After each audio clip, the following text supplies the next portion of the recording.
லாகிரி மகாசயரின் இந்த 2 சீடர்களும் பிரமைப்பூட்டும் அந்த கதையை நேரடியாக தங்கள் குருவின் மூலமாக கேட்டு அறிந்திருக்கிறார்கள். பாபாஜியுடன் என் முதல் சந்திப்பு என் 33வது வயதில் நிகழ்ந்தது. 30 நாட்கள் நாங்கள் இமயத்தின் சாரலில் உள்ள ராணிகேத்தை அடைந்தோம். என் அலுவலக கடமைகள் பொறுப்பு நிறைந்ததாக இல்லை. அந்த அற்புதமான மலைக்குன்றுகளில் திரிந்து பல மணி நேரங்கள் கழிக்க என்னால் முடிந்தது. மிகப்பெரிய மகான்கள் இங்கு வசித்து இந்த இடத்தை ஆசீர்வதிக்கிறார்கள் என்ற வதந்தி எனக்கு எட்டியிருந்தது. எனக்கு அவர்களை காண வேண்டும் என்ற பேரவா உண்டாயிற்று. ஒரு நாள் முற்பகல் நான் அங்கு சுற்றி திரிந்து கொண்டிருக்கையில் வெகு தூரத்தில் இருந்து ஒரு குரல் என் பெயரை கூவி அழைப்பதை கேட்டு திகைப்படைந்தேன். நான் துரோண்கிரி மலையின் மீது சுறுசுறுப்பாக ஏறுவதை தொடர்ந்தேன். பாறை விளிம்புகளில் ஒன்றின் மேல் இளைஞர் ஒருவர் புன்னகை தவழும் முகத்துடன் என்னை கையை நீட்டி வரவேற்றவாறு நின்று கொண்டிருந்தார். அவரது தாமிர நிற கேசத்தை தவிர அவர் குறிப்பிடத்தக்க விதத்தில் என்னை போன்றிருந்ததை நான் வியப்புடன் கண்டேன். லாகிரி, நீ வந்து விட்டாயா? அந்த மகான் பிரியத்துடன் என்னை நோக்கி இந்தியில் கூறினார். இங்கே குகையில் இளைப்பாறு, நான் தான் உன்னை அழைத்தேன். நான் ஒரு சிறிய சுத்தமான குகையினுள் நுழைந்தேன். அங்கு பல கம்பளிகளும் சில கமண்டலங்களும் காணப்பட்டன. லாகிரி, உனக்கு அந்த ஆசனம் நினைவிருக்கிறதா? ஒரு மூலையில் மடித்து வைக்கப்பட்டிருந்த ஒரு கம்பளத்தை அந்த யோகி சுட்டி காட்டினார். அந்த மர்மமான மகான் ஆங்கிலத்தில் பதிலளித்தார். அந்த அலுவலகம் உனக்காக கொண்டு வரப்பட்டது. நீ அலுவலகத்திற்காக இல்லை.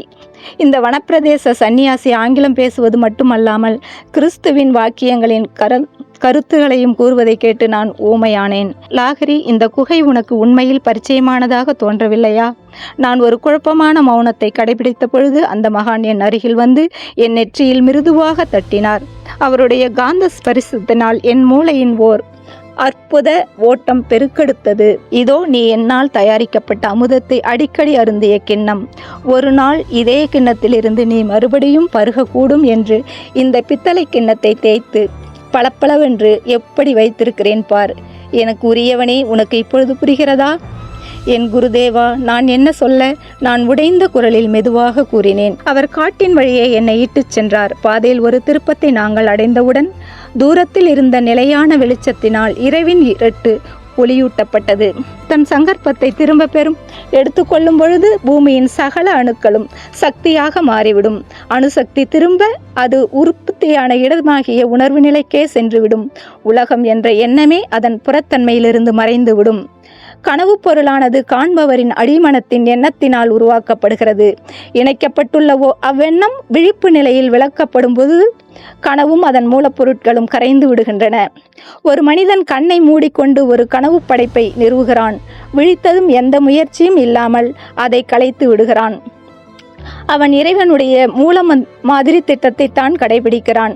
அதுபோலவே அவன் பிரபஞ்ச உணர்வில் விழிப்படைந்தவுடன் எந்த சிரமமும் இல்லாமல் பிரபஞ்ச கனவு உலகத்தின் பொய்த் தோற்றத்தை கலைத்து விடுகின்றான். இமயமலையில் உள்ள எங்கள் மறைவான குழுவில் ஒருவனாக நீ சேரும் உன் எண்ணங்களை தள்ளி வைக்க வேண்டும். ஒப்பற்ற ஒரு லட்சியத்தை இல்லற யோகிக்கு எடுத்துக்காட்டாக நகர மக்கள் கூட்டத்திற்கிடையே உன் வாழ்க்கை அடங்கியிருக்கிறது. உலக வாழ்க்கையில் தடுமாற்றமடைந்த அநேக ஆண் பெண்களின் கதறல்கள் மகான்களின் காதில் விழாமல் போகவில்லை. ஊக்கத்துடன் நாடும் எண்ணற்றோருக்கு கிரியாயோகத்தின் மூலமாக ஆத்ம சாந்தியை அளிப்பதற்கு நீ தேர்ந்தெடுக்கப்பட்டிருக்கிறாய். குடும்ப பந்தங்களாலும் பாரமான லோகாயுத கடமைகளாலும் சுமக்கப்பட்டிருக்கும் லட்சக்கணக்கானவர்கள் அவர்களை போன்ற இளரத்தானான உன்னிடமிருந்து புது தைரியத்தை பெறுவார்கள். மிக உயர்ந்த யோக சாதனைகள் இல்லறத்தானுக்கு தடை செய்யப்படவில்லை என்பதை நீ அவர்களுக்கு புரிய வைத்து வழிகாட்ட வேண்டும். உலகத்திலேயே இருந்து கொண்டும் கூட யோகியானவன் சொந்த நோக்கம் அல்லது பற்று இன்றி தன் பொறுப்புகளை விசுவாசத்துடன் செயல்படுத்தும் பொழுது அவன் ஞான ஒளியை அடையும் நிச்சயமான பாதையில் நடப்பவனாகிறான். நீ உலகத்தை விட்டு போக வேண்டும் என எந்த அவசியமும் கட்டாயப்படுத்தப்படவில்லை. ஏனெனில் நீ உள்ளுக்குள்ளே கர்ம வினையின் ஒவ்வொரு தலையையும் அறுத்தெறிந்து விட்டாய். இவ்வுலகத்தை சார்ந்தவனாக இல்லாவிடினும் நீ அதில் இருந்தே ஆக வேண்டும். நீ உலகில் உன் குடும்பம், தொழில், சமூகம் மற்றும் ஆன்மீக கடமைகள் மனசாட்சியுடன் நிறைவேற்றுவதற்காக இன்னும் அநேக வருடங்கள் உள்ளன.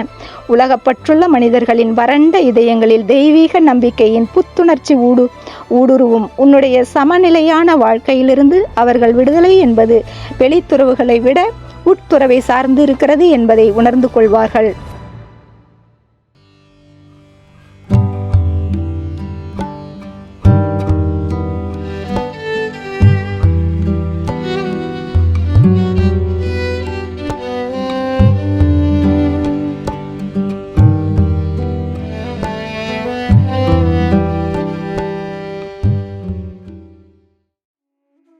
வெளியில கூட்டிட்டு வரும்போது வெறும் வார்த்தையா இல்லாம அந்த மரப்பு விளங்கும் போது, அந்த மரப்புலேருந்து விலகின போது நமக்கு உணர்ந்தது, இந்த வேலைக்கு நம்ம வரவில்லை அப்படின்னு வந்தோம். இப்ப இந்த தியானங்கிறதோ இல்ல நம்ம போற பயணங்கிறதோ வேலை இல்ல. இது இயல்பாக நமக்குள்ள இருந்து நமக்கு கிடைக்கப்பட்டது. பல ஜென்மங்கள்ல இதுக்குள்ள நாம் ஒரு பெரிய பிரயாணத்தை செஞ்சிருக்கிறோம் அப்படிங்கிறதுக்காக அந்த உன்னதமான தருணத்தை நாம தெரிஞ்சுக்கிட்டோம்.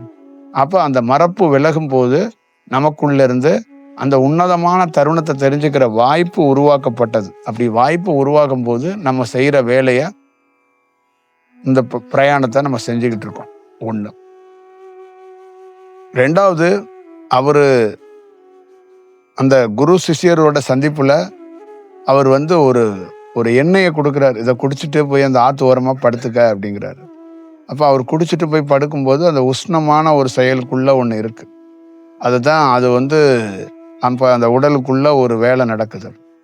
அப்ப இதுதான் நமக்குள்ள தியானத்துல ஒரு ஸ்டேஜ்ல மேல இருந்து பிடரிக்கு மேல ஒரு தீர்த்தம் மாதிரி ஒரு அமிர்தம் மாதிரி ஒண்ணு சொட்டுனுச்சு. அந்த அமிர்தத்தை தான் அவர் மகாவதார் பாபா தன்னுடைய சிஷியனுக்கான லாகிரிக்கு கொடுத்துருக்கிறார். அந்த அமிர்தங்கிறது என்னன்னா, அது அமிர்தம் கிடையாது, அது பேரு. அது என்னன்னா ஒரு அருமருந்து மாதிரி. உடலோடைய தன்மையை, உடலோடைய போக்க, உடலோடைய பிணிய, உடலோடைய கழிவை, ஒட்டுமொத்தமான ஒரு உடலை சரி சுத்தம் செய்யறதுக்காக பிரபஞ்சத்தால கண்டுபிடிக்கப்பட்ட ஒரு அருமருந்து. அது ஒரு அருமருந்துன்னு சொல்லுவாங்க. அது வைத்திய முறைகள்ல சொன்னா அது ஒரு அருமருந்து. அந்த மருந்தால ஒரு உடல் சுத்திகரிக்கப்படுகிறது. நிறைய பேர் சொல்லுவாங்கல்ல, காயகல்பத்துக்கு வெளியில மருந்துன்னு. காயகல்பத்துக்கு முக்கியமான மருந்தே இந்த மேலிருந்து சொற்ற அந்த அந்த எண்ணெய் தன்மை கொண்ட அந்த எப்படி இருக்கும்னா, ஒரு எண்ணெய் கசிந்தா எப்படி இருக்கும், திரவியமா இருக்கும். எண்ணெய் கசிந்தா எப்படி இருக்குமோ அது மாதிரி இருக்கும். சுவையும் இருக்கும். அதே மாதிரி சுவை மாறி மாறியும் இருக்கும். ஒரு கசந்த தன்மைகளும் சமயத்துல இருக்கும். அப்புறம் என்றுமே அது ஒரு இனிப்பு தன்மையில இருக்கும். அது தனியா ஒரு உழண்டு கொண்டே இருக்கும். அது தனி சுவையில அது சொட்டி அப்படியே வடிஞ்சு நம்ம நாக்குலேருந்து நம்ம உடல் முழுக்க வாகித்து அப்படியே போகும். அதிகமா தியானம் வர வர வர அந்த நாக்குல அந்த அந்த மேல் நாக்குல அண்ணாக்குல அது ஊறுறது அதிகரிக்கும். ஒரு தண்ணியில ஊத்து எப்படி அதிகரிக்குதோ அந்த மாதிரி தியானம் அதிகரிக்கும் போது இடுப்பு வழியா போய் தலை பகுதிக்குள்ள அந்த வெப்ப சலனங்கள் அதிகமாக ஆகும்போது அப்ப நமக்குள்ள என்ன நடக்குது அப்படின்னா, எனக்குள்ள நடந்தது. அப்ப அந்த ஊற்று அதிகரிக்கும் போது அது கசிஞ்சு தான் வரும். அது ரொம்ப தண்ணி மாதிரி ஊத்தாது, பெரிய லெவல்ல சொட்டாது. அது கசியும். அப்படியே கசிஞ்சு அப்படியே அதுவா அப்படியே தொண்டைக்குள்ள அப்படியே உருகி அதுவா ஒரு வெண்ணெய் கசிஞ்சு அப்படியே போனா எப்படி இருக்கும் அது மாதிரி இருக்கும். ரொம்ப பெருக்கெடுத்து ஆறு மாதிரியோ ஊத்து மாதிரியோ இல்லை அப்படி இப்படிலாம் போகாது. அதெல்லாம் எனக்கு நிகழலை. நான் அந்த மாதிரி எல்லாம் அது அப்படியே கசிந்து அப்படியே போகும். அது பல நாள் கசிந்து போய் இந்த உடலோடைய தன்மையை மாத்துறதுக்கும் உடலோடைய செயலை மாத்துறதுக்கும் ஒரு பெரிய வாய்ப்புகளை அது உருவாக்கி கொடுத்துச்சு. அப்போ பல ஆண்டுகள் இந்த மாதிரி எனக்கு கசிந்து கொண்டே இருந்துச்சு. இந்த வரைக்கும் அதோடைய செயல்பாடுகள் அது எப்போ முதல் தொடங்கப்பட்டதோ அது மாதிரியே அது தொடங்கிட்டு இருக்கு. அது தியான காலத்தில் தொடங்கப்பட்டது. அந்த சூழல் தொடங்கப்படும் போது ஒரு பெரிய இன்சிடெண்டா இருக்கும். நான் ஒரு பெண்மணியை பார்த்தேன், வாழை பரமேஸ்வரின்னு. அந்த பெண்மணியை உணர்ந்தேன். அந்த சூழல்ல இருந்து தான் அது கிடைக்கப்பட்டதுன்னு நான் சொல்லியிருக்கிறேன். அதே மாதிரி தான் அந்த சூழல். அதே தான் லாகிரிக்கு கிடைச்சோன்னே அந்த உடலை சுத்திகரித்து அவர் ஒரு பெரிய தீட்சையை, பெரிய உபதேசத்தை, அந்த உடலை அந்த தீட்சையை கொடுக்கணும்னா அந்த உடலை மாற்றணும். அந்த உடலை என்ன பண்ணுவாங்கன்னா ஃபார்மெட் அடிக்கணும்பாங்க. இந்த ஃபார்மெட்லேயே ஒரு விஷயத்த பண்ண முடியாது. அப்போ அந்த உடல்ல இருக்கிறத எல்லாத்தையும் வெளியேற்றிட்டு தான் வேற ஃபார்மெட்டுக்கு பண்ண முடியும். அப்போ எனக்குள்ள பல நாள் நடந்தது என்னன்னா, பல பிரயாணம் நடக்கப்படும் போது இந்த உடல் மாறப்படணும். நல்ல தியானம் கிடைக்கணும்னா இந்த உடல் மாறப்படணும். ஒரு அலைவரிசை உள்ள தங்க வைக்கப்படனா இந்த உடல் மாறப்படணும். அப்போ அதனாலதான் சொல்றது, தியானத்துக்கு மிக முக்கியமானது இந்த உடலுடைய மாற்றமும் உடலுடைய போக்கும் மிக சரியாக இருக்கப்படணும் அப்படிங்கிறதுக்காக தான். அப்ப அவருடைய வாழ்க்கையில அவருக்கு என்ன ஒரு குரு வழங்கப்பட்டாரோ அதே மாதிரி நேரடியாக ஒருத்தர் இல்லாம இறைவனால, பிரபஞ்சத்தால, இயற்கையால அது இயல்பாக அது எந்த ஒரு குறுக்கு கள்ளசாவிகள் போடாம, குறுக்கு வழிகளை எதுவும் செய்யாம, குறுக்கு செயல்பாடுகள்ல போகாம, குறுக்கு குருமார்கள் காட்டுகிற வழிகள்ல போகாம, குறுக்கு புத்தியில செயல்படாம நேர் வழியில தர்மத்தோட சத்தியத்தோட இயல்பாக அது யதார்த்தமாக அந்த அந்த அந்த ஆயில் வந்து உள்ளிருந்து உற்பத்தி ஆகி வேலை நடந்துச்சு. அந்த மாதிரி மாணவர்களுக்கு யாருக்காவது கிடைக்கப்பட்டுச்சுன்னா அது உங்க ஊர்ல உள்ளவங்க, உங்க ஞானிகள் அதுக்கு வேற பேர் வச்சு உங்களுக்கு பக்கத்துல இருக்கிறவங்களும் சொல்லிடுவாங்க. நீங்களும் அதுக்கு வேற பேர் வச்சுக்குவீங்க. அதை பெரிய அளவுல கொண்டாடி எனக்கு என்னமோ ஒன்று கிடைச்சிருச்சுன்னு இங்கிட்டு பிறண்டு அங்கிட்டு பிறண்டெல்லாம் வராதிங்க. அது உங்க உடலை சுத்திகரிக்கிறதுக்கான ஒரு மருந்து, இறைவனால கொடுக்கப்பட்ட மருந்து. அந்த மருந்து கிடைக்கப்படுற பட்சத்துல இந்த உடல் கேசம், இந்த உடலோட தன்மைகள் மாறுறதுக்கு நிறைய வாய்ப்பு இருக்கு. அப்ப அந்த அந்த மாதிரி காலகட்டத்துல உடலை பொக்கிஷமா பார்த்துக்கிறதுக்கும் உடலை வந்து மாத்திக்கிறதுக்கும் ஒரு வாய்ப்பு இருக்கு. அதுதான் ரொம்ப முக்கியம். அதற்கு அப்புறம்தான் ஒரு முழுமையான தியானம் ஒருத்தருக்கு வர்றதுக்கு வாய்ப்பு இருக்கும். இந்த ப்ராசஸ் பணிகள், இந்த ஆயில் உள்ள போய் இந்த உடலுக்குள்ள பல ஆண்டுகள் இருக்கும்போது இதுக்கப்புறம் தான் அந்த முப்பரப்பு அந்த அந்த மும்மலம் அறுக்கிறதுங்கிறதோ, இந்த உடல்ல பெரிய தொந்தரவாக இருக்கக்கூடிய இந்த பித்தம்னு சொல்லக்கூடிய அதெல்லாம் உடல்ல பெரிய செயல்பாடுகளுக்குள்ள போயிடும். அந்த உடலை பெரிய வேலை ரோல் பண்றது வந்து அதுதான் பண்ணுது. அப்ப அந்த மாதிரி நிறைய வாழ்க்கையில கடந்து வந்திருக்கிறோம். அதையும் இதுவும் ஒரே செயலா இருந்துச்சு. அது ரிலேட்டடா இருக்குங்கிறதுக்காக தான் உங்ககிட்ட இது சொன்னா உங்களுக்கு நல்லா இருக்கும், உங்களுக்குள்ள இருக்கிற செயல்கள் நல்லா இருக்கும் அப்படிங்கிறதுக்காக தான் நம்ம வந்து சொல்றது. அதுதான் இதுக்குள்ள இருக்கிற முக்கியமானது. எனக்கும் மற்றபடி வேற ஒரு செயல் கிடையாது. எனக்கும் லாகிரிக்கோ, யுக்தேஸ்வருக்கோ, யோகானந்தருக்கோ, மகாவதர் பாபாங்கிறது அவங்களுடைய செயல்பாடுகளும் நமக்கும் இருக்கிற விஷயங்கள் வேற. அதை நம்ம வந்து வெளியில வெளிப்படுத்த வேண்டிய அவசியம் இல்லை. அவங்கள சார்ந்து ஃபாலோ பண்றவங்க அவங்களுக்கு பார்க்குற விதங்கள் வேற, நம்ம அவங்களை பார்க்குற விதமோ அவங்க நம்மளை பார்க்குற விதமோ வேற. அது வந்து காலத்தால சூழலால அதை எப்போ வெளிப்படுத்தணும், எப்படி வெளிப்படுத்தணுங்கிறது காலம் பார்த்துக்கும். அது வந்து அது காலத்தால் தீர்மானிக்கப்படுகிற ஒரு செயல்.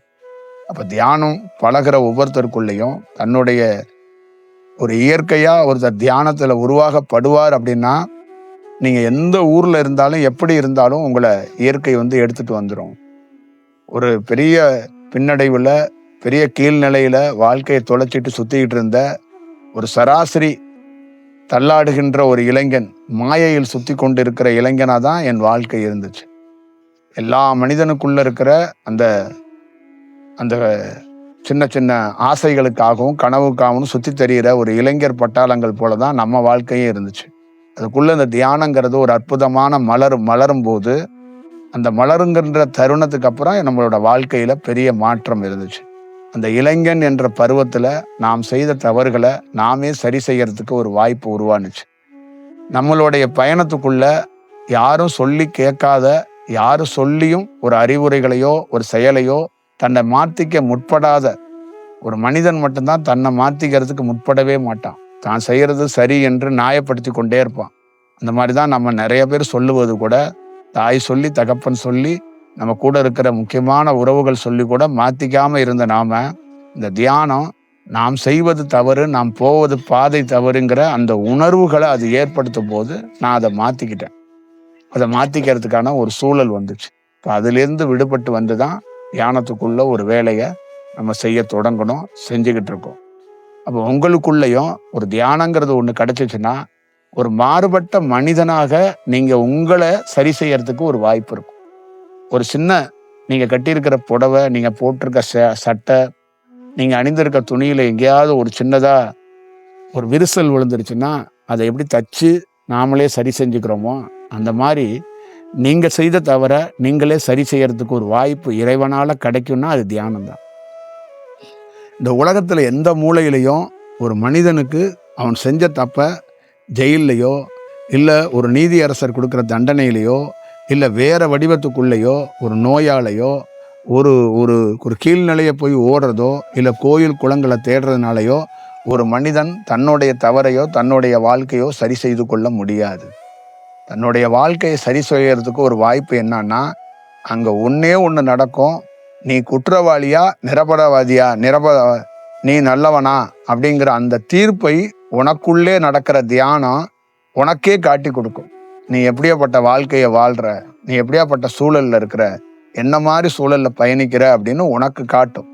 இந்த தியானத்துல குருட்டர்கள், இந்த குருட்டு முட்டாள்கள் நிறைய கடவுளை அடைய போறேன், கடவுளை தேடுறேங்கிறத தாண்டி முதல் ஒரு மனிதன் ஏன் பிறக்கிறான், ஏன் ஒரு மனிதன் வாழ்றான், ஏன் அவனுடைய வாழ்க்கையோட டிராவல், அப்ப இந்த சிறு சிறு தவறுகள்லாம் எங்கேருந்து எப்படி நடக்கப்படுது, அதற்கு காரணமாகன்றது எது, மனம்னா என்ன, ஆன்மானா என்ன, ஒளினா என்ன, கடவுள்னா என்ன, பிரபஞ்சம்னா என்ன, இந்த சுத்தி இருக்கிற சூழல்களுக்குள்ள அகப்பட்டு 9 கோள்கள்ங்கிறாங்க, 12 ராசிங்கிறாங்க, 27 நட்சத்திரங்கிறாங்க. இதற்கு தெருவுக்கு தெருவு உட்காந்து ஒருத்தன் பார்த்து வேற சொல்லிக்கிட்டு இருக்கான். அதற்கு தெருவுக்கு தெருவு உட்காந்து பரிகாரம் வேற பண்ணிக்கிட்டு இருக்காங்க. இவ்வளோ பெரிய சூழல்கள்ல ராவு காலத்துல வேலை செய்ய முடியல, யமகண்டத்துல வேலை செய்ய முடியல, அஷ்டமியில வேலை செய்யாதங்கிறான், நவமியில வேலை செய்யாதங்கிறான், அமாவாசையில வேலை செஞ்சா புட்டுக்கிட்டு போயிருங்கிறான், பௌர்ணமியில வேலை செய்யாதங்கிறான். அப்புறம் பௌர்ணமி வந்துட்டா, அமாவாசை வந்துட்டா பாதி பேர் மலையை சுத்துறேங்கிறான், கோயிலை சுத்துறேங்கிறான். அமாவாசை பௌர்ணமி வந்துட்டா சாவா கிடக்கிறவன் செத்து போயிடுவான்ட்டு அவனுக்கு பால் ஊத்துறதுல தயாரா நின்றுட்டு இருக்கான். இந்த மாதிரி ஒரு சூழல்களுக்கெல்லாம் ஒரு மனிதன் விடுபட்டு பழக்க வழக்கத்திலேருந்து, நெறிமுறைகள்லேருந்து, எல்லா சூழல்லேருந்து அவனை பாதுகாக்க முடியும், அவன் இதெல்லாம் தப்பிக்க முடியும்னா அவனுக்கு இயற்கையா ஒரு தியானம் கிடைச்சா தப்பிச்சிருவான். இயற்கையா தியானம் கிடைக்கலன்னா யாரோ கற்றுக் கொடுத்த பாடம், யாரோ செஞ்சு வச்சுட்டு போன அந்த பிழையான அந்த மூட நம்பிக்கையை தூக்கிக்கிட்டு தலையில நீயும் உன் குடும்பமும் சுத்திக்கிட்டே இருக்க வேண்டியதான். இப்போ ஒவ்வொரு மனிதனும் உலகம் முழுக்க யாரோ செஞ்சு வச்ச ஒரு பிழையான ஒரு தகவலை, பிழையான ஒரு சாலையில என்னமோ மிக சரியாக இயங்குவது போல் நடப்பது போல் ஒவ்வொரு மனிதனும் பிரயாணிச்சு கொண்டே இருக்கிறான். அதனாலதான் அவனுக்கான வாய்ப்பு அவனை சரி செய்யறதுக்கு இல்லை. அப்ப அவனை சரி செய்யறதுக்கு ஒரே வாய்ப்பு அவனுக்குள்ள இயற்கையான ஒரு தியானம் கிடைக்கணும், செயற்கையா கிடைக்க கூடாது. அதுதான் ரொம்ப ரொம்ப ரொம்ப முக்கியமான ஒரு இடத்துக்குள்ள இருக்குங்கிறது. இந்த உணர்வு நிலை அப்படிங்கிறது என்னன்னா, ஒரு மனிதனாக இருக்கும்போது உணர்வு நிலையில இருக்கிறோம், எல்லா செயலுக்குள்ளேயும் நம்ம எல்லாத்தையும் பார்க்கிறோம், நினைக்கிறோம், போறோம். அந்த ஒரு பெரிய அனுபவம் அப்படிங்கிறது எதுன்னா, அந்த உணர்வற்ற நிலை அப்படின்னா தான் அனுபவம். ஒரு பெரிய ஞானி, பெரிய ஒருத்தரா இருக்கிறாரு அப்படின்னா அவருக்கு மரணம் இல்லை அப்படின்னா, அவருக்கு மரணம் இல்லை அப்படிங்கிறதுக்கு பொருள் என்னன்னா, அவர் உணர்வற்ற நிலையில இருக்கிறாருன்னு அர்த்தம். உணர்வு நிலையில இருக்கிறாருன்னா அவருக்கு மரணம் வரலாம் அப்படின்னு சொல்லலாம். அப்ப இந்த உணர்வு நிலைங்கிறது ஒரு அழியும் பொருள் அப்படின்னு சொல்லுவாங்க. உயிர் அப்படிங்கிற ஒரு வாசகத்தை நம்ம பல நாள் நாமளும் விவாதிச்சிருக்கிறோம். ஆனா இறைவனாக, கடவுளாகங்கிறத தாண்டி உண்மையிலேயே இந்த தியானத்துக்குள்ள, இந்த சுவாசத்துக்குள்ளேருந்து உணர்ந்தது என்னன்னா, இந்த உணர்வு நிலை, இந்த உணர்வற்ற நிலை, இந்த உணர்வு நிலை தான் ஒருத்தன் இருக்கிறனாலதான் உடல்ல அவன் என்ன பண்றான், இயங்குறான். அந்த உயிருங்கிறதே, அது உயிருங்கிறதே பொருளோ அந்த வார்த்தையோ இல்லை, அது உணர்வு நிலை தான் அதுக்கு பொருள். உயிருங்கிறது சரியான வார்த்தையாக அது கண்டுபிடிக்கப்பட்டு நம்மளால யாராலேயோ கொடுக்கப்பட்டிருக்கு. ஆனா அதுக்கு முக்கியமான வார்த்தை, நீங்க வாழ்றதுக்கு, நீங்க பயணிக்கிறதுக்கு உணர்வு நிலையில இருக்கிறீங்க, பயணிக்கிறீங்க. நீங்க பயணிக்கவே இல்லை, எதுவுமே செய்யலைன்னா உணர்வற்று இருக்கிறீங்க. சும்மா வீட்டிலேயே உட்கார்ந்து இருக்கிறதுனால பேர் உணர்வற்றது கிடையாது. ஒரு ஞானி என்ன சொல்றான்னா, நான் வேலைக்கு போகல, நான் சோறு திங்க போகல, நான் சோறை தேடல, இப்படியே உட்கார்ந்து இருக்கிறேன். அப்ப அவனை தேடி ஒரு பொருள் வருதுன்னா அவன் உணர்வற்ற நிலையில இருக்கிறான்.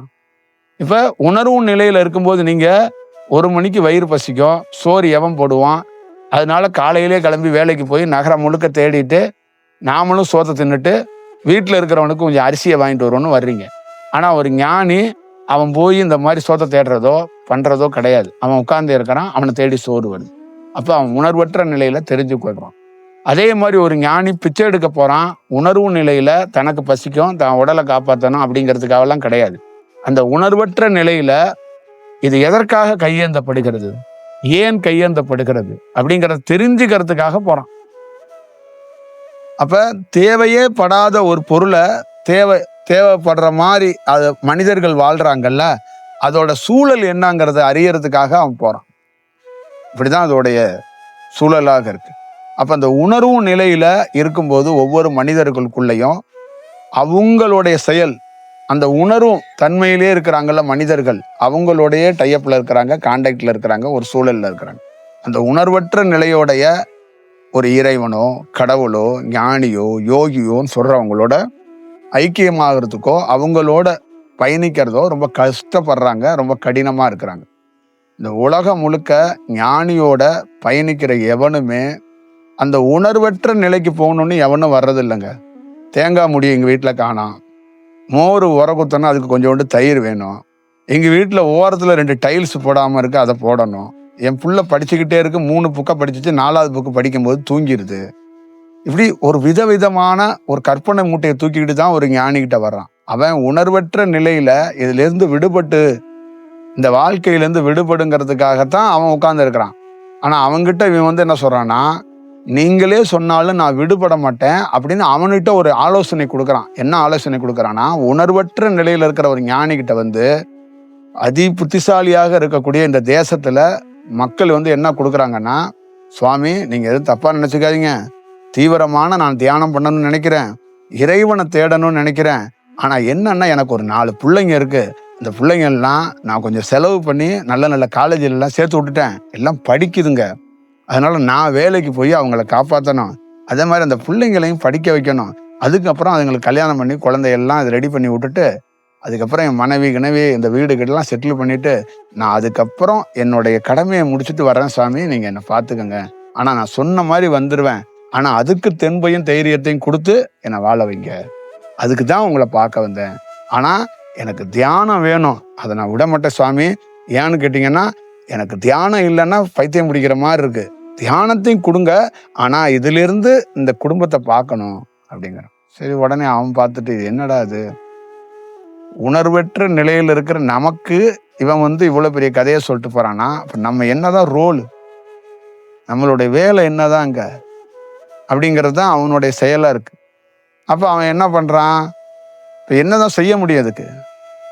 அப்ப உணர்வற்ற மனிதன் பண்ற வேலையை பார்த்துட்டு அவன், அந்த உணர்வு இல்லாத மனிதன் பண்ற வேலையை பார்த்துட்டு இதுக்குள்ள என்னடா இந்த குழப்பத்துக்குள்ள என்ன பண்றதுன்னே தெரியாம அவனே ஒரு சூழல்ல போய் என்ன பண்றது தெரியாம அவன் முடிஞ்ச அளவுக்கு அவனால முடிஞ்ச அவங்களுக்கு என்ன பண்ண முடியுமோ பண்ணிட்டு அவன் கடந்து போறதான் பார்க்கறான். அந்த கடக்கிற சூழல்களை தான் அவன் பார்க்கறான். அப்ப ஏன் இத மாதிரி அப்படின்னு கேட்டீங்கன்னா, ஒரு அந்த உணர்வற்ற நிலையில உள்ளவன் என்ன சொல்றான்னா, உன்னால ஒரு உயர்ந்த தியானத்தை கையில வச்சுக்கிட்டு ஒரு வேலைய மாயை உன்னை வந்து சூழ்ந்துடாம, தவறு உன்னை வந்து சூழ்ந்துடாம, பொய் உன்னை வந்து சூழ்ந்துடாம, சூழ்ச்சி உன்னை வந்து சூழ்ந்துடாம, தவறான எண்ண பதிவுகள் தினந்தோறும் உருவாயிராம பாதுகாக்கப்படுறதுக்காகத்தான் என்ன மாதிரி ஒரு ஆளை சந்திக்கிற இந்த தியானம் கிடைக்குது. அப்போ அந்த தியானம் கிடைக்கும் போது உன்னை சுத்தி இருக்கிறவர்களையும் உன்னையும் சேர்த்து எப்படி வழிகாட்டப்படணும்னு எங்களுக்கு தெரியும், ஆனா நீயே ஒரு திட்டத்துக்குள்ள ஒரு வரையறைக்குள்ள வந்துடுற, அதுதான் சிக்கல், அதுதான் பிரச்சனை அப்படிங்கிறது தான் அவரு. இப்ப அவரு என்ன சொல்றாருன்னா, உணர்வு நிலையில நீ இருக்கிற, உணர்வற்ற நிலையில நான் இருக்கிறேன், நீயும் வேலை செய்யற நானும் வேலை செய்யறேன், ஆனா நீ வேலை செய்யறது மாயையா இருக்கு, நான் வேலை செய்யறது மாயை இல்லாம இருக்கு, நீ வேலை செய்யறது உத்தரவாதம் இல்லாம இருக்கு, நான் வேலை செய்யறது உத்தரவாதத்தோட இருக்கு, நீ வேலை செய்யறது எந்த நிமிஷம் வேணாலும் அழிந்து போறதா இருக்கு, ஏன்னா நீயே அழியக்கூடிய பொருளா இருக்கு, நான் வேலை செய்யறது அழியும், அது எப்போ அழியும் எப்படி அழியும் அப்படின்னு அறிந்து நான் வேலை செய்யறேன். இப்ப இதுதான் உனக்கு ஒண்ணு, நான் வேலை செய்யாம நான் இல்லை, நானும் வேலை செய்யறேன் நீனும் வேலை செய்யற, ஆனா நீ எப்படி வேலை செய்யற நான் எப்படி வேலை செய்யறேன் அப்படிங்கிறத பார்த்துக்கணும். அப்ப உனக்கு என்றாவது ஒரு நாள் இந்த மாதிரி ஒரு சந்தர்ப்பம் கிடைக்கும் போது நீ உன்னை பாதுகாக்கப்படுகிறாய் மட்டும் இல்லாம நீ ஒரு அறியாத ஒரு குழந்தை என்பதையும் தெரிஞ்சுக்கிற. 70 வயதாயும் நீ உன் வாழ்க்கையில உன்னை யாருன்னு தெரிஞ்சுக்காத போது நீ அறியாத குழந்தை தான், ஒரு பிறப்பையே வீணடிச்சவன் தான்.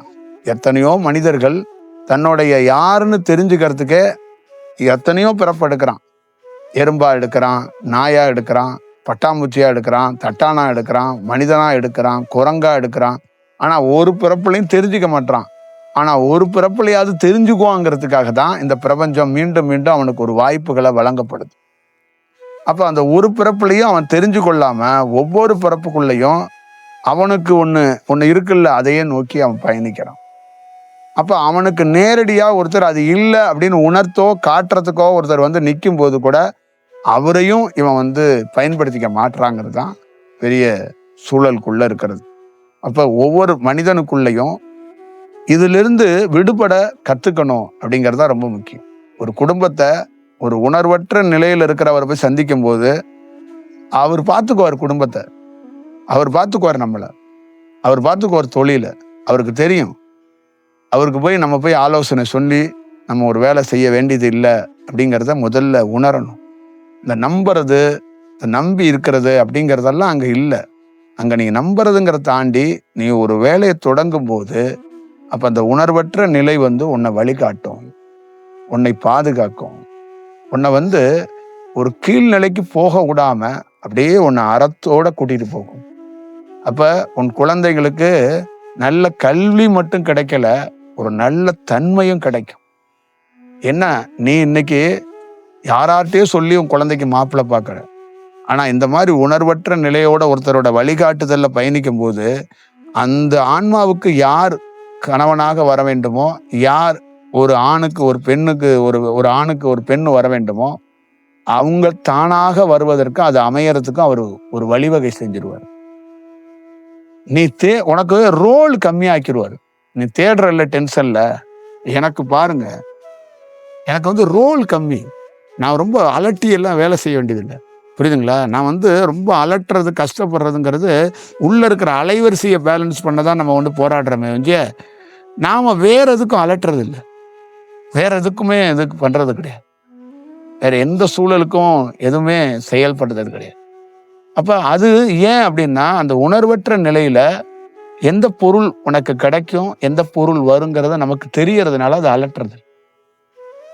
அது தெரியாதனால நீங்க என்ன பண்றீங்கன்னா அலட்டுறது மட்டும் கிடையாது, வேற ஒரு விஷயங்களுக்குள்ளேயும் நீங்க போயிடுறீங்க. அப்ப நீங்க என்ன பண்றீங்கன்னா காலையில எந்திரிச்சு பரபரப்பா உங்க வண்டியை எடுத்துக்கிட்டு அடுத்தவனை மோதுறது இல்லாம நீங்களும் உழுகிறது இல்லாம இந்த உலகத்துல கீக்கி பூச்சி மாதிரி சுத்திக்கிட்டு எங்களை மாதிரி ஆளுங்கள்ட்டையும் ஆலோசனை வேற கொட்டிக்கிட்டு இருக்கீங்க. அதுதான் பெரிய வருத்தமா இருக்கு. இப்ப என்னன்னா ஒருத்தன் கேவலமான ஒரு அழுக்கு சட்டையோட மரத்தடியில படுத்திருக்கான்னா, இந்தியன் பேங்குக்கு ஒரு மேனேஜரா ஒருத்தர் இருக்காரு, அப்படியே வெள்ளைஞ்சலையுமா போயிட்டு இருக்காருன்னா அவருக்கும் என்னன்னா இவருக்கு என்னன்னு இவருக்கு எல்லாமே தெரியும். அவருடைய ரோல் வேறையா இருக்கு, இவரோட ரோல் வேறையா இருக்கு. இவருக்கு என்னன்னா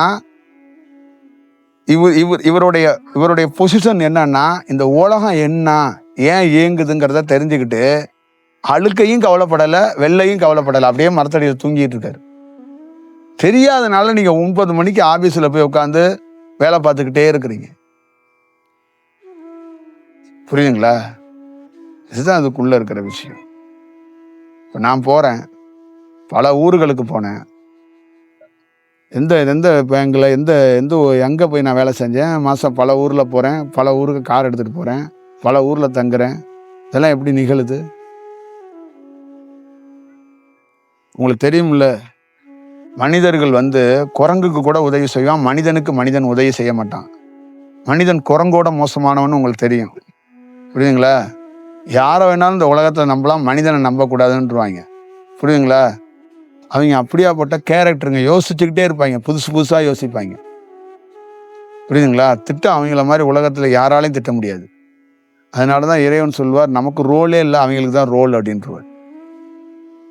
இப்ப அந்த மாதிரி ஒருத்தருக்கு தேவை அப்படிங்கிறது இருக்குல்ல, அது எல்லாமே அது மிக சரியாக ஒருத்தரால வழிகாட்டப்பட்டவங்க. இப்ப நீங்க வேணா சவாலா சொல்றேன், 1 மாசத்துக்கு யாருமே வேலைக்கு போகாதீங்க, நம்மளை நினைச்சிட்டு அப்படியே தியானம் பண்ணிட்டு சும்மாவே வீட்டிலே இருங்க.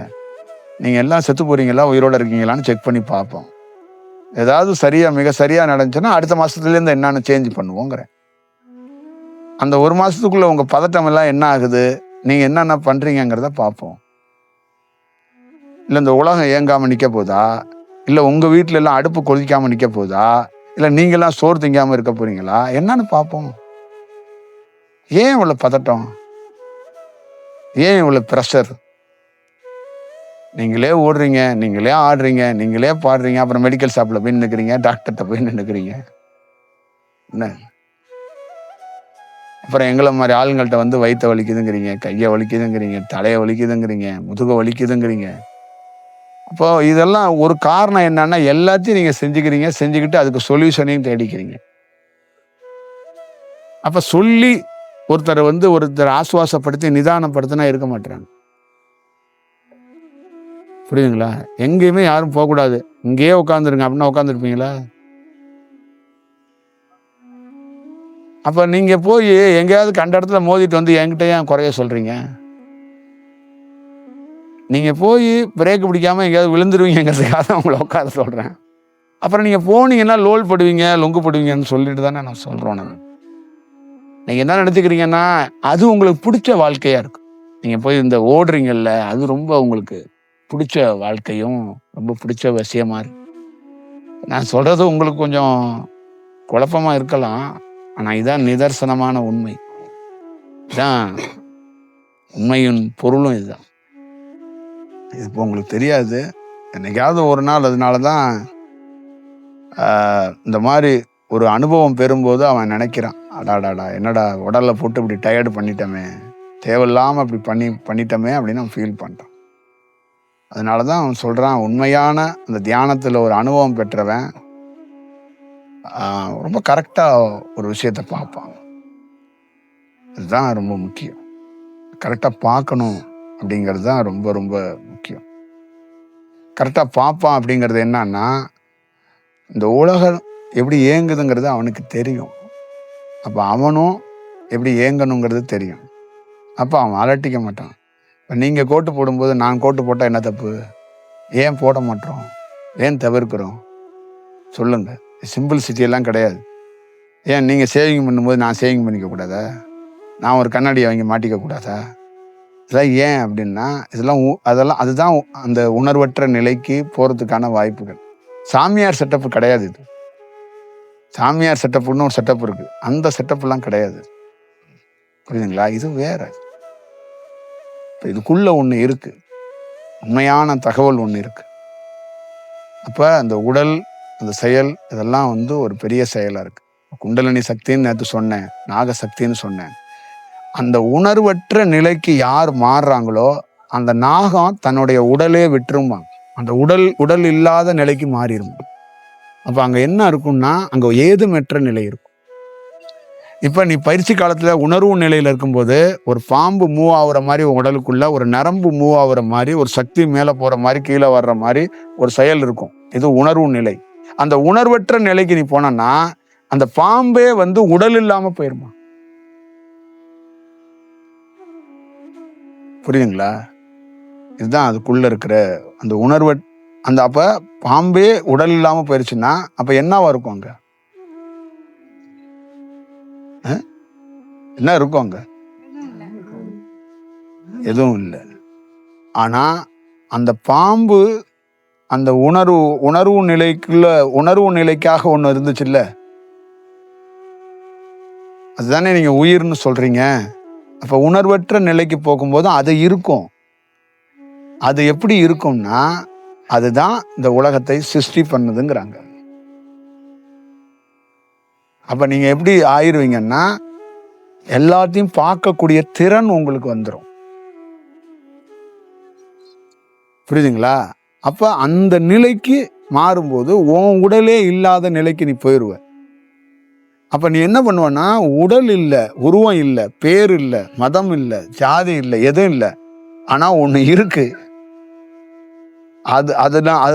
அது ஒரு செயல் இருக்குல்ல, அந்த உணர்வற்ற தன்மையில் அப்படி ஒண்ணு இருக்குல்ல. அந்த செயல்ல நீ என்ன பண்றன்னா, இந்த உலகத்தையே இங்க படைக்கப்படுறது ஏன் படைக்கப்படுது, ஏன் அழிக்கப்படுதுங்கிறத உனக்கே தெரிஞ்சு.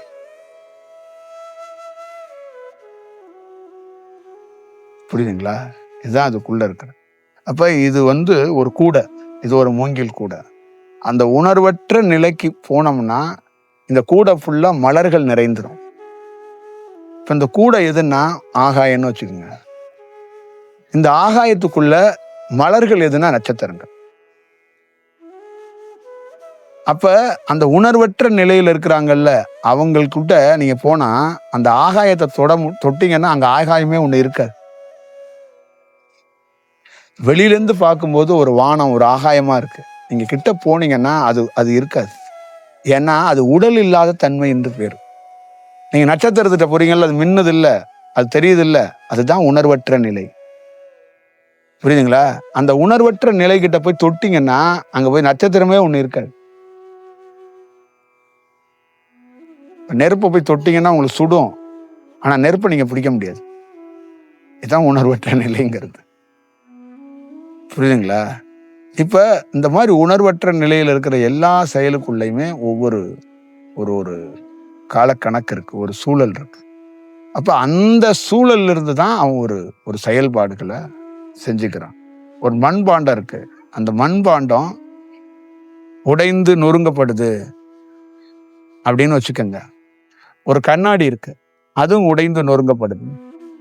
இது ரெண்டுமே உணர்வற்ற நிலையில இருக்கு. இது ரெண்டும் எப்படின்னா அழியாத பொருள். இப்ப கண்ணாடி தூள் திருப்பியும் கண்ணாடியா மாறுது. அப்ப அது மீண்டும் அது அது அந்த தூளை வச்சு ஒரு உருவம் எடுத்துக்குது. இப்ப இந்த மண்பாண்டம் இருக்குல்ல, இந்த மண்பாண்டத்திட்ட என்ன ஒரே ஒரு விஷயம் இருக்கு அப்படின்னா, அது போன உருவம் மாதிரியும் எடுக்கலாம், வேற உருவம் மாதிரியும் எடுக்கலாம். புரியுதுங்களா? ஒரே மண்ணுல அந்த ஒரு சட்டி தான், அதிலே ஆயிரக்கணக்கான உருவங்களை மாத்தி மாத்தி பண்ணிக்கலாம். அதுதான் ஆகாயம். நீளமா இருக்கும், கருப்பா இருக்கும், வெள்ளையா இருக்கும், பல்வேறுபட்ட சூழல்கள்ல அது காட்டப்படுது. ஆனா அதற்குள்ள இருக்கிற நட்சத்திரங்கள்லாம் கண்ணாடி மாதிரி. அப்ப அந்த ஆகாயத்திலிருந்து உருவானது தான் இந்த நட்சத்திரங்கள்லாம். அப்ப முதல் உணர்வற்ற நிலை ஒண்ணு இருக்கு, அதிலிருந்து உருவானங்கள் தான் இந்த சந்திரன், சூரியன், நட்சத்திரங்கள், கோள்கள், இதெல்லாம் இந்த செயல்கள்லாம் இப்படித்தான். இதுதான் அதோடைய செயல்பாடுகளா அது நமக்கு காட்டப்படுது. அப்ப மனிதனுக்குள்ள அந்த மாதிரி ஒரு அனுபவம் கிடைக்கிறதுங்கிறது ரொம்ப அபூர்வமான செயல். அப்ப கிடைக்கும் போதோ அதோடைய பயணங்கிறது ரொம்ப அற்புதமானது. இந்த உடலுக்குள்ள இவ்வளோ பெரிய வேலை இருக்கு, இவ்வளோ பெரிய சூழல் இருக்குங்கிறது பெரிய விஷயம்.